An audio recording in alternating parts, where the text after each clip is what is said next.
Ya, kita akan jawab beberapa pertanyaan sejauh mungkin. Kita berusaha untuk menjawabnya secara ringkas saja.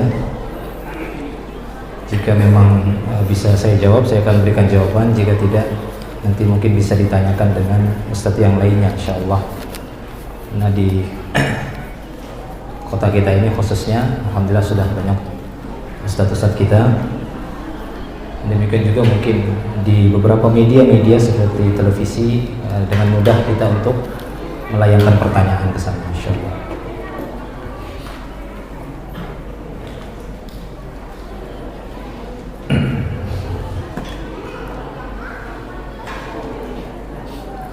Ustadz, bagaimana dengan Bismillah, Ustadz, bagaimana dengan boleh atau tidaknya sholat di masjid yang ada kuburannya?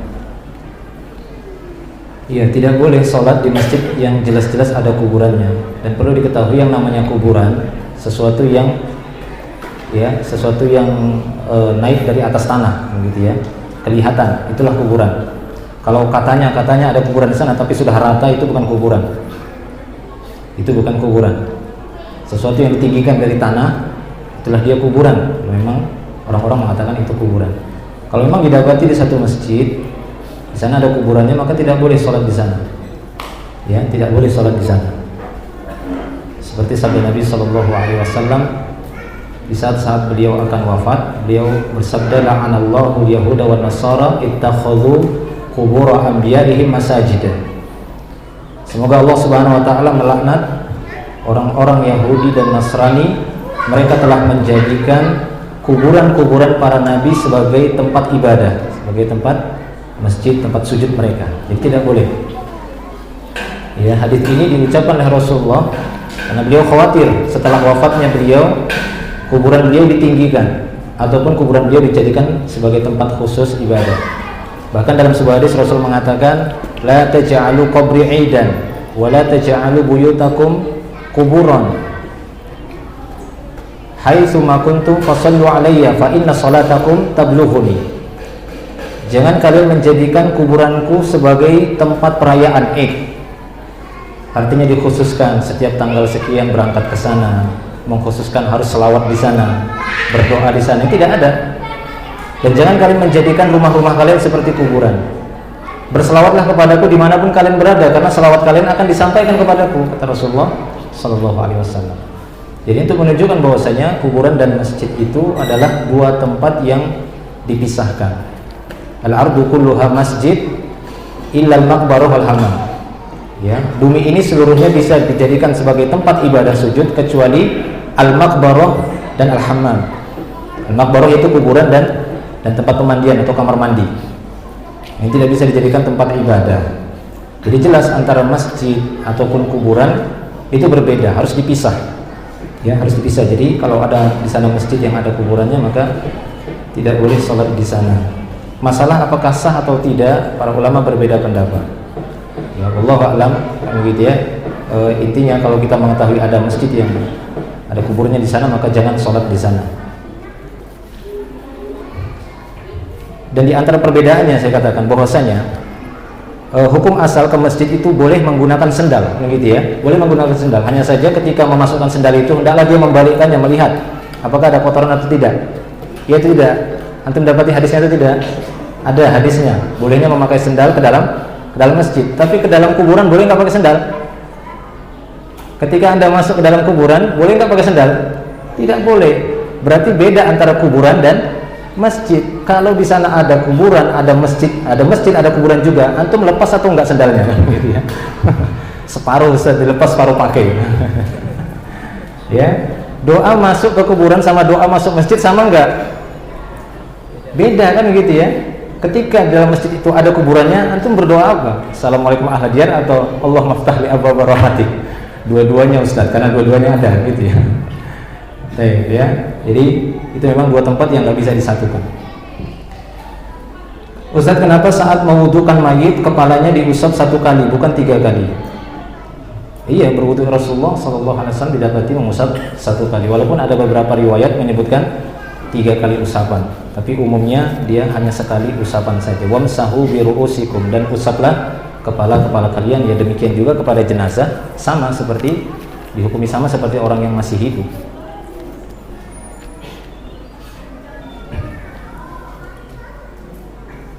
Bolehkah saf dalam sholat jenazah lebih dari 3 saf? Boleh saja, tidak apa-apa. Ya, karena 3 saf itu bukan syarat sah dan tidaknya sholat jenazah. Itu keutamaan saja. Lebih banyak lebih baik. Terutama yang menyolatkan jenazah itu orang-orang yang memang kuat ya akidahnya, di antara ahlu tauhid yang tidak berbuat syirik kepada Allah. Ini jelas lebih memungkinkan doa mereka itu mustajab. Benar-benar jenazah itu diampuni. Di dalam sebuah hadis Rasulullah SAW bersabda, "Man min rajulin muslim yamut fayaqumu ala janazatihi arba'una rajulan la yusyrikuna billahi syai'a illa syafa'ahumullahu fih." Tidaklah seorang meninggal dunia kemudian yang menyolatkan dia ada 40 orang yang tidak berbuat syirik kepada Allah Subhanahu wa taala, melainkan syafaatnya itu akan diberlakukan. Permintaan mereka, kan gitu ya. Minta ampun mereka itu akan diwujudkan ataupun dikabulkan oleh Allah Subhanahu wa taala. Jadi tidak ada masalah dengan 3 saf tadi, silahkan lebih dari 3 saf tidak apa-apa.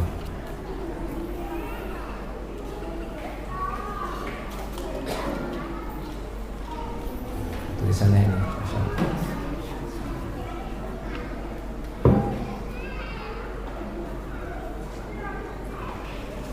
Bagaimana kalau kuburan keluarga kita yang sudah ditembok, sudah ditulisi nama, karena selama ini kita tidak tahu apa hukuman, apakah hukuman haram dan berdosakah? Ya kalau memang bisa diratakan, dikembalikan kepada aslinya, nggak masalah. Kalau memang tidak ada di sana, ya mafsadat ataupun kerusakan fitnah yang timbul lebih besar. Kalau nanti di sana sampai angkat senjata kan gitu ya, di penjara atau caci makian, ya tidak usah, biarkan seperti itu. Wallahu a'lam bishawab.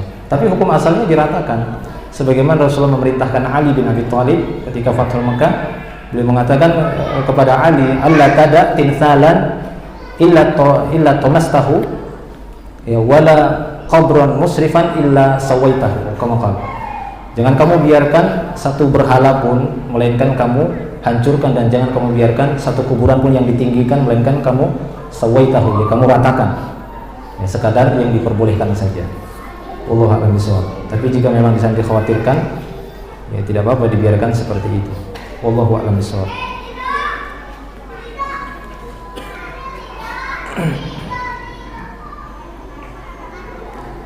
Assalamualaikum, bagaimana cara bagaimana cara fardu kifayah anak yang keguguran belum ditiupkan ruhnya? Syukron barakallahu fikum.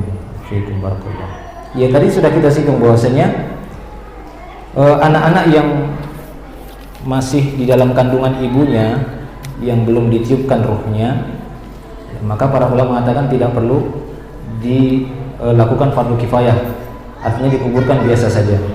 Ya sebelum dia ditiupkan ruhnya. Ini sebelum 120 hari. Tapi kalau memang sudah ditiupkan ruhnya, maka tidak mengapa untuk disolatkan dan dimintakan doa, bukan untuknya tapi untuk kedua orang tuanya, berdasarkan sabda Rasulullah sallallahu alaihi wasallam, "At-tiflu wa fi riwayatin as-siqtu fa yusalla alaihi wa yud'a liwalidayhi bil maghfirah war rahmah." Anak yang meninggal dunia ataupun as-siqat, bayi yang keguguran, yang belum lahir, keguguran, mati di dalam rahimnya, maka disolatkan dan dimintai ampunan untuk kedua orang tuanya dengan maghfirah dan rahmah. Jadi ketika menyolati jenazah anak-anak, maka ya sedikit dirubah saja doanya. Jangan Allah maghfir lahu, Allah maghfir liwalidayhi. Ya Allah, ampunilah dosa kedua orang tua anak ini, berikan rahmat untuk kedua orang tua anak ini. Nah, adapun yang belum ditiupkan ruhnya, maka ya cukup dia untuk dikuburkan sebagaimana yang lainnya. Karena dia potongan daging biasa saja. Wallahu a'lam bishawab.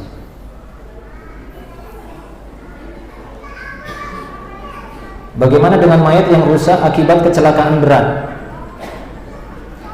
Ya, para ulama mengatakan kalau memang mampu untuk dimandikan, ada bagian tubuh yang masih bisa dibersihkan, dimandikan, ya dimandikan, begitu ya. Jika tidak, maka ditayamumkan. Kalau memang masih didapati kedua tangannya, kan gitu ya, ada wajahnya, dengan ditayamumkan, dengan diambil debu yang agak suci, ditayamumkan di tangannya, kemudian di wajahnya dan kedua tangannya, ya ditayamkan, cukup. Tapi sebagian lagi mengatakan ya diusahakan untuk dibersihkan, dicucikan, itu mencukupi. Karena ini perkara darurat kan gitu ya, perkara darurat, maka ya tidak mengapa secukupnya ataupun semampunya. Fattaqullaha mastata'tum.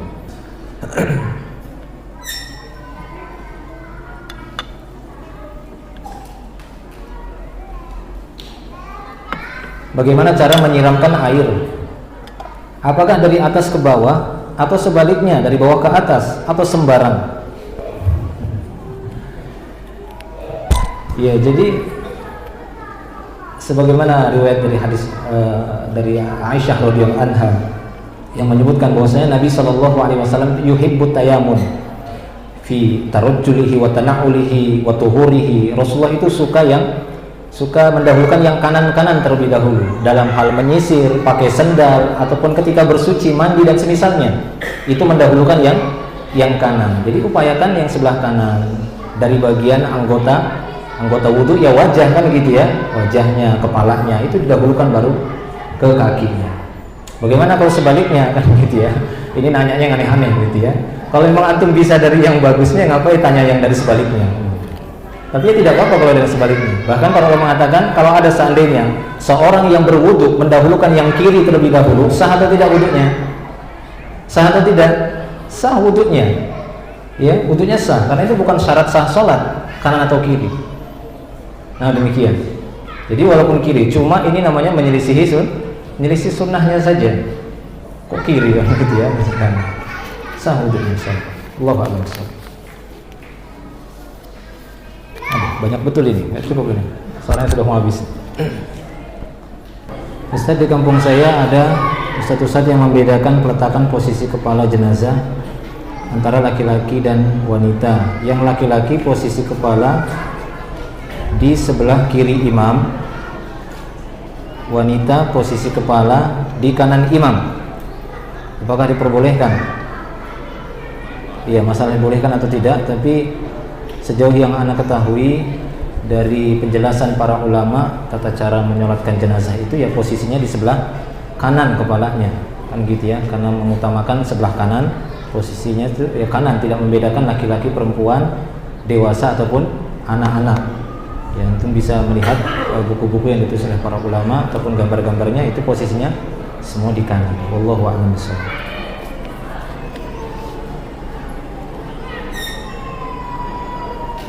Assalamualaikum warahmatullahi wabarakatuh. Ustaz, apakah dalam mensolati jenazah diharuskan berwudu atau tidak? Ya berwudu.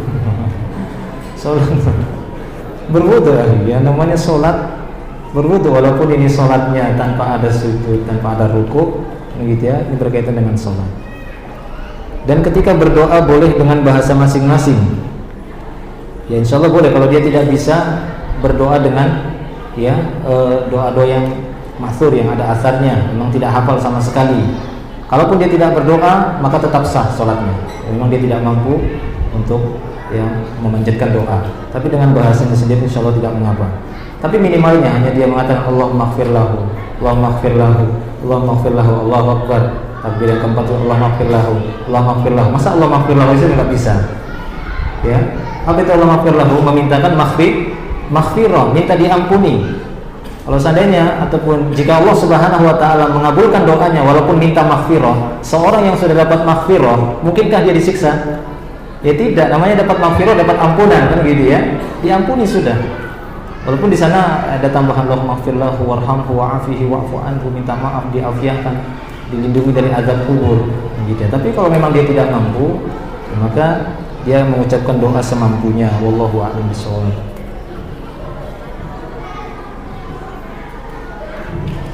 Jika bagian tubuh jenazah tidak lengkap, bagaimana cara mewudukannya? Ya, tadi sudah kita jelaskan gitu ya. Tidak usah diwudukan ataupun dimandikan. Artinya kalau memang nggak lengkap ya ditayamumkan. Kalau memang memungkinkan untuk dimandikan, dicuci ya tanpa harus wudu. Karena mandi janabah ataupun mandi jenazah ini itu kan hampir sama seperti mandi ya janabah. Yang mana mandi janabah sendiri para ulama mengatakan takmimul ma'ala a'dha'il jism, berusaha untuk meratakan air itu ke seluruh anggota tubuh. Ini namanya mandi cukup, ada mandi yang sempurna. Kalau mandi yang sempurna memang didahului dengan berwudu kan gitu ya, atau dengan seperti yang dilakukan oleh Rasulullah, tapi mandi janabah yang cukup bagi orang yang hidup saja, itu boleh melakukan mandi janabah yang cukup. Artinya cukup dia meniatkan untuk mengangkat hadas besar karena dia junub, kemudian mengambil air dan mengguyur seluruh tubuhnya, cukup atau tidak? Cukup seperti itu, boleh dia langsung sholat. Ya, boleh dia langsung sholat tanpa harus berwudu lagi. Karena terangkatnya hadas besar tidak mungkin menyisakan hadas kecil. Sehingga para ulama mengatakan selesai mandi janabah seorang boleh langsung sholat, tidak harus dia mengulang ataupun berwudu lagi. Nah demikian. Jadi semampunya di dalam memandikan jenazah ini, semampunya. Kalau memang tubuhnya itu tidak komplit, tidak lengkap, maka mencuci, membersihkan semampunya saja.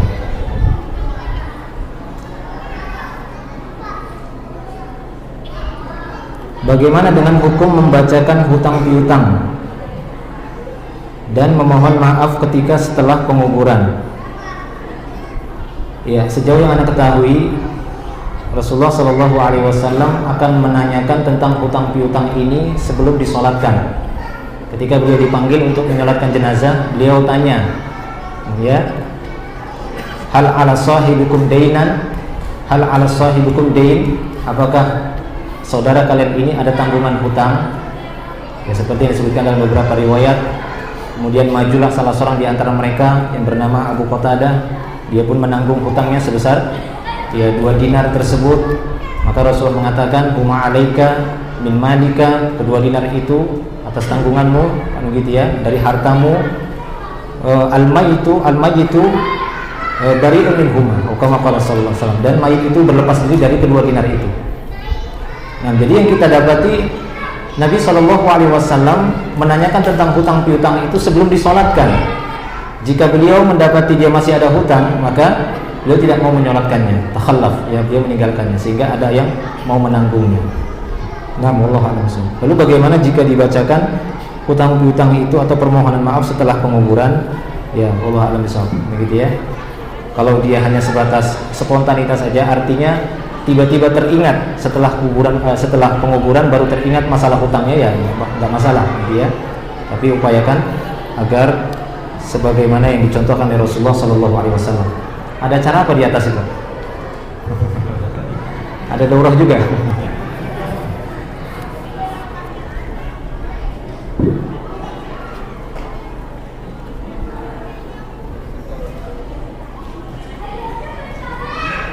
Bolehkah makmum, assalamualaikum, bolehkah makmum berdiri di belakang imam, posisinya bebas atau tidak beraturan, misalnya bentuk segitiga, mengingat makmumnya banyak dan posisi masjid mengharuskan imam tengah-tengah?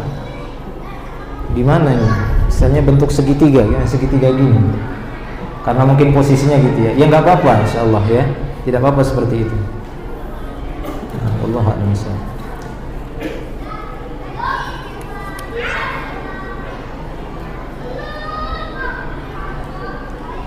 Ustaz, bagaimana dengan tempat pemakaman sekarang? Sebagian tempat sudah penuh dan tidak memungkinkan membuat makam dalam dan lebar. Ya semampunya, begitu ya, semampunya, nggak apa-apa. Kalau memang di satu tempat ataupun di satu kota seperti tempat kita ini memang tidak memungkinkan untuk membuat lahat dalam kemudian lebar diperbagus, jadi sempit-sempit gitu ya, nggak rata, ya tidak mengapa. Karena yang menjadi kewajiban itu adalah menguburkan jenazah, sekalipun itu jenazah orang kafir.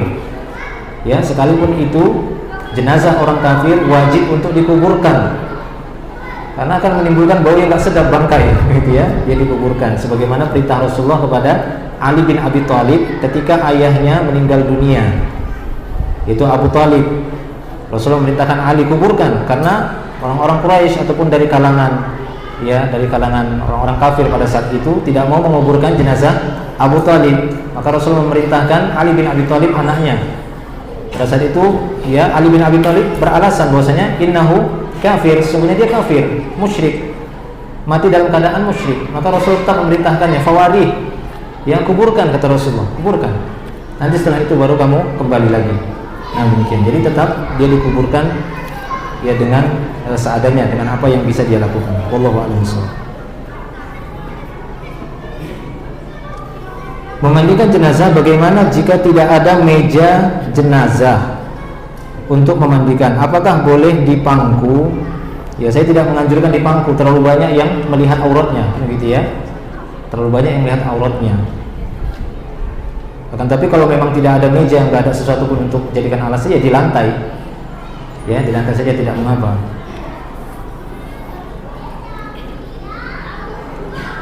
Bahkan ada di satu tempat bahwasanya memandikan jenazah itu menjadi kebiasaan mereka di lantai.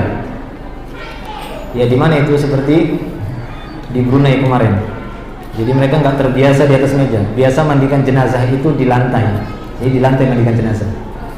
Itu kebiasaan di sana. Lalu bagaimana jika mungkin bukankah ini tidak menghormati jenazah, kan begitu ya? Artinya di lantai di sini memungkinkan kalau memang tidak ada tempat yang lain, tidak ada meja. Tapi sampai saat ini belum ana dapati ya, ketika memandikan jenazah itu nggak bisa didapati meja, begitu ya, ataukah tempat-tempat lain. Itu insya Allah bisa diusahakan, apalagi masjid-masjid telah menyediakan tempat-tempat pemandian jenazah dan ada tim-tim yang dikhususkan untuk memandikan jenazah.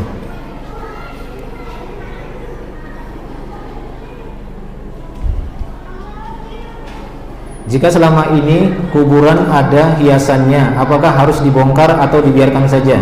Ya dibongkar kalau mampu. Ya, minimalnya sebagiannya. Ya, sebagiannya atau sedikitnya, disisakan yang diperbolehkan saja, kan gitu ya, setinggi 1 shibr ataupun sebatas musannam.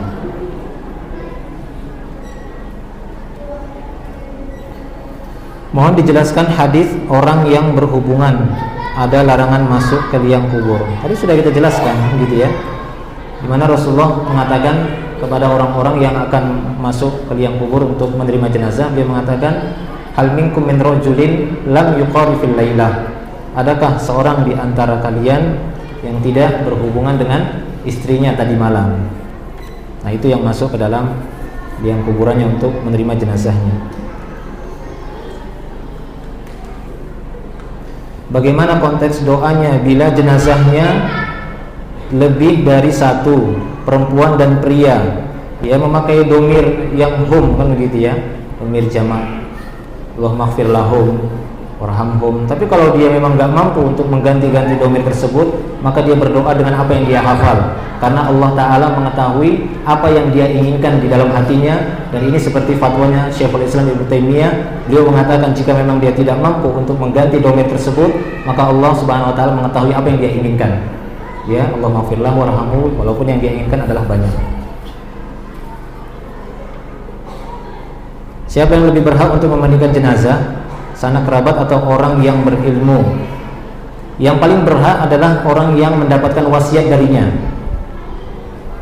ya, kemudian dibantu dengan seorang yang berilmu. Kalau dia memang bukan orang yang berilmu, itu yang mengarahkannya orang yang berilmu, terutama lagi dari kalangan kerabatnya. Lebih bagus lagi dia mendapatkan wasiat dan termasuk kerabatnya dan orang yang paling berilmu di tengah keluarganya. Nah, itu bagus.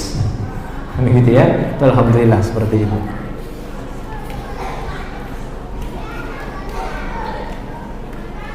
Menutup telinga dan hidung dengan kapas, apa ada syariatnya?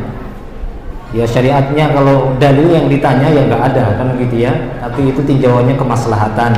Mungkin ada jenazah yang mengeluarkan darah, mengeluarkan cairan, kan gitu ya, dari hidungnya ataupun dari telinganya keluar cairan yang menimbulkan bau, ya ditutup, kan gitu ya, ditutup, dicampur atau dibubuhi dengan wewangian.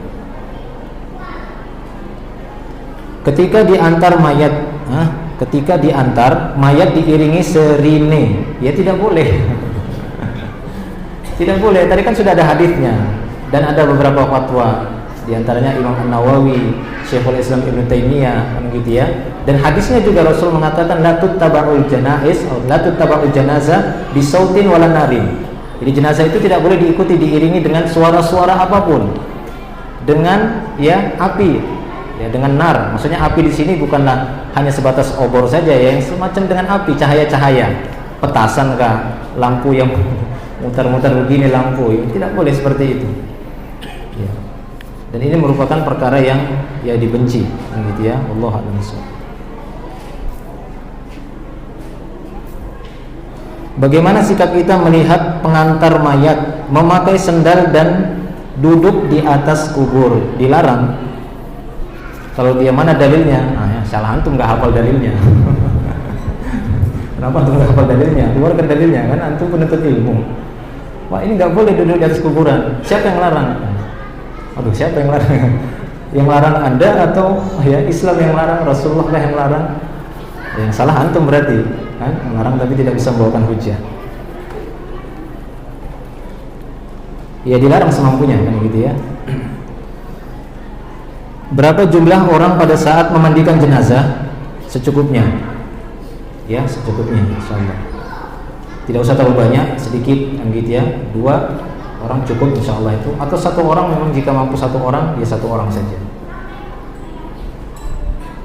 Bolehkah menyela-nyela dengan jari yang lain selain jari jelentik tangan kiri? Boleh. Karena menggunakan jelentik tangan yang kiri ini juga merupakan ijtihad para ulama. Ya, ijtihad para ulama.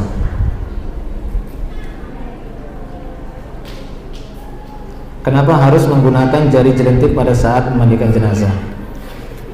Karena enak gitu ya, pakai jelentik kiri, namanya kiri kan gitu ya. Karena kemungkinan kan tangan istinja itu kan ya dengan tangan kiri kan gitu ya. Tidak boleh menggunakan tangan kanan, jadi kiri untuk mencucinya.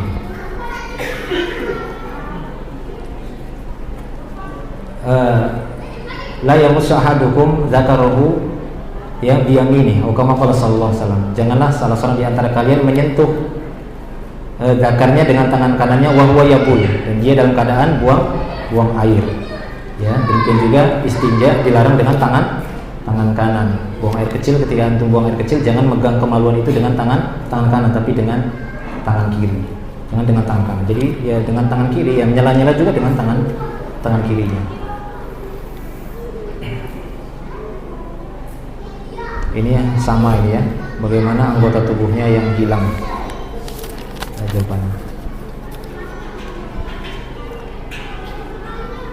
Apakah boleh kain kafan dijahit apabila lebar kain yang ada kurang dari hitungan lebar jenazah tadi? Ya boleh.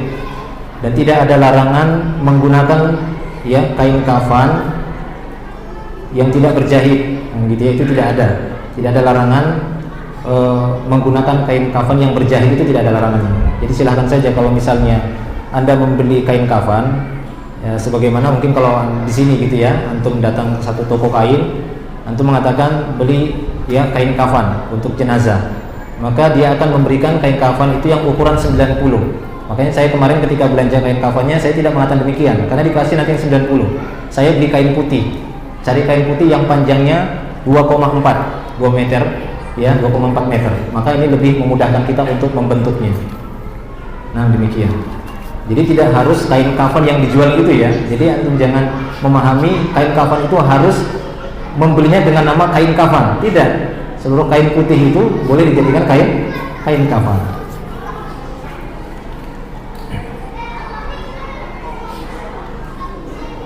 Ustaz, apabila kami melihat satu mayit pada saat dikafani tangan mayit dilipat dan kami menegur tapi tidak dihiraukan, bagaimana Ustaz? Dilipat gimana maksudnya? Oh bersedekah, jangan dilipat nanti gimana?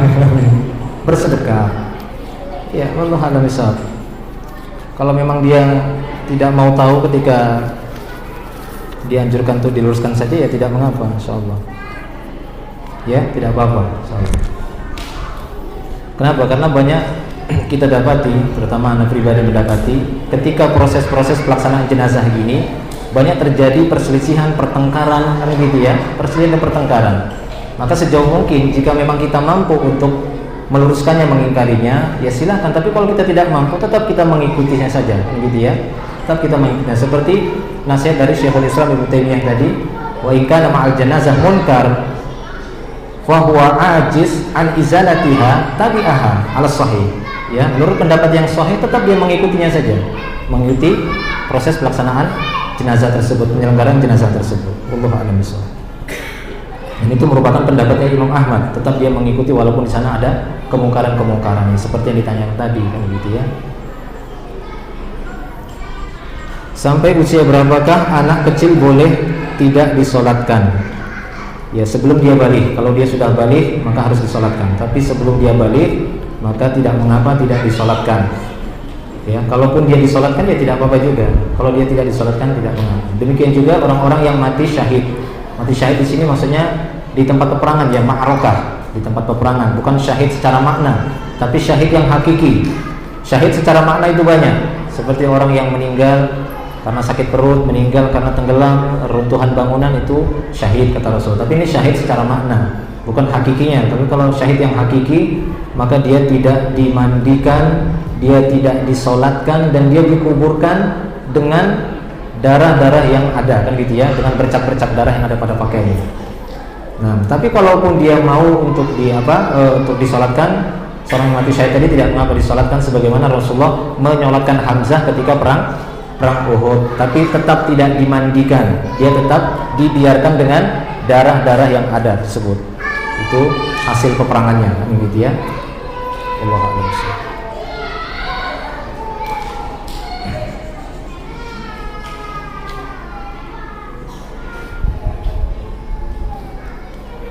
Bagaimana hukumnya dengan mayat yang terbakar? Apakah harus dimandikan? Ya tidak, kan gitu ya. Para ulama mengatakan ditayamumkan saja. Ya, ditayamumkan.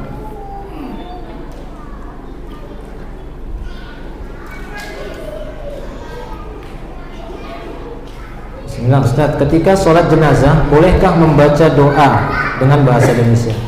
Tadi sudah kita sebutkan ya. Ketika mendoakan mayit di kuburan, apakah mengangkat tangan? Iya, tidak mengapa, itu asal hukum doa, kan gitu ya. Secara umum doa itu dengan mengangkat kedua tangan, tapi tidak dengan cara berjamaah. Ya, wallahu a'lam bishawab. Ya, jadi itu saja yang bisa saya berikan jawaban dari pertanyaan-pertanyaan. Cukup ya, insyaallah ya.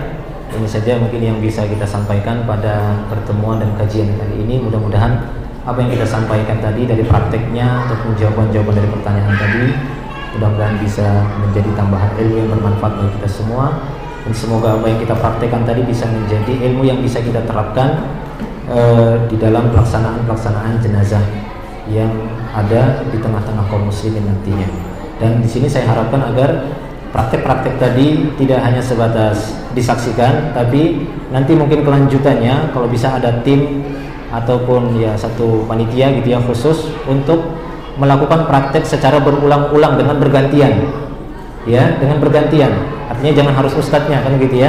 Yang lainnya kan sudah ada videonya, kan gitu ya. Sudah ada, nanti tinggal lihat saja. Kemudian praktekkan sendiri supaya lebih mudah mengingatnya dari memandikan. Kan perlengkapannya ada semua, kan gitu ya.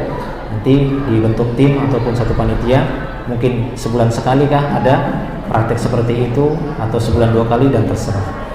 Nah, mungkin ini saja kita akhiri. Wa akhiru da'wana alhamdulillah subhanakallahumma bihamdika asyhadu an la ilaha illa anta astaghfiruka wa atubu ilaik. Assalamualaikum warahmatullahi wabarakatuh.